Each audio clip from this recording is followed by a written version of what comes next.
Hello, beautiful people. Welcome back to my channel. If this is your first time here, hello.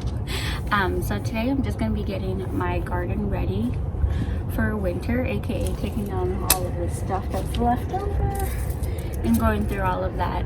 It'll most likely be mostly a voiceover just because I do have my kids out here. And yeah, I know they're most likely going to be screaming and doing all sorts of stuff. But anyway, just wanted to do a quick little introduction before we get the party started. Let's go. Alrighty guys, so the first thing that I do is I just empty the containers that I have on one side of my yard. So I have containers on one side of my garden, and then I have actual in-ground plants on the other side of my garden. On this side I have the containers there because that spot in my yard gets the most sun, so I tried to put all of my full sun plants there so that way they could get the maximum amount of sunshine that they need, and then the rest of the plants I put in ground on the other side of the garden. Anywho, so I'm just emptying out all of the leftover plant that's there. I take it out, shake off any extra soil, and then get rid of it. I'm not getting rid of any of my soil this year because one, that is expensive. Okay, soil is not cheap for any reason. I don't know why, because you know the earth gives us plenty of soil for free. But anywho, I digress. I'm not getting rid of the soil. I'm just going to mulch it. So I'll be taking some fallen leaves from the ground and just covering that up.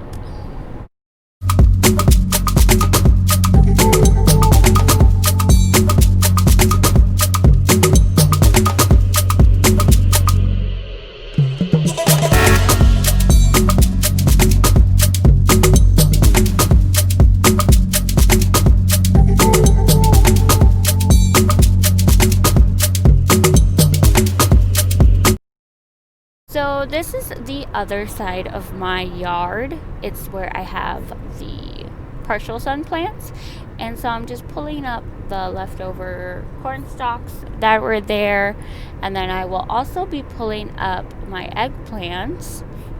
It's the final eggplant of the season, guys. Look how pretty she is. And I actually never had eggplant before, so it's probably crazy to grow something in your garden that you've never tried before, but it was delicious. There's some celery that I'm ripping up and just shaking it, or the leftover celery that we didn't end up using.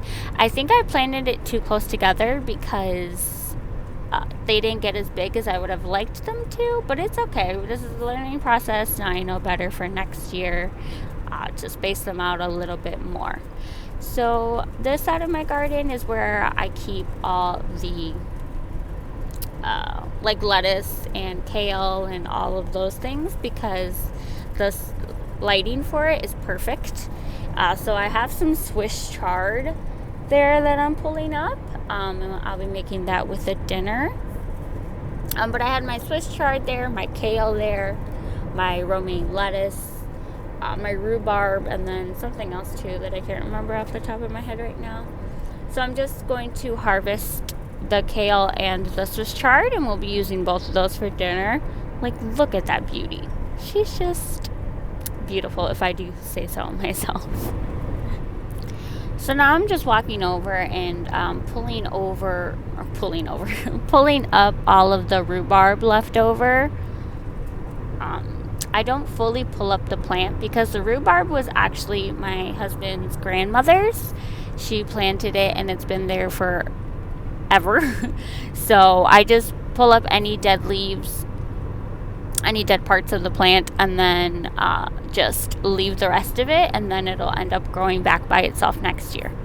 So this is where I have my mint. It takes up a huge spot in my garden. During the spring and summer months, I tend to contain it a little bit more so that way it doesn't get this crazy, because this is pretty crazy. But as the days got cooler and I had less things in the garden, I kind of just let it do what it wanted to do. And for those of you that don't know, mint is a weed. So I'm pretty sure there's a better way that I could be cleaning this up, but it's a weed, so it's gonna grow back no matter how I try to get rid of it.